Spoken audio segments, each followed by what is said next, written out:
یانەیان درێن یەکسان دەبێت لەگەڵ سلێمانی میوانی و کەرکووکیش بابرنەوەیەکی گەورە پێشەنگی قایمتر دەکات.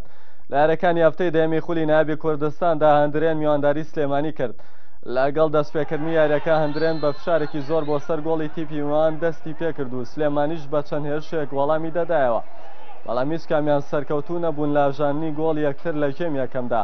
گێمی دووەمیش ئاوشێوەی ژێمی یەکەم دوای لە دەستدانی چەند هەلێک بەبێ گۆڵ کۆتایی هات.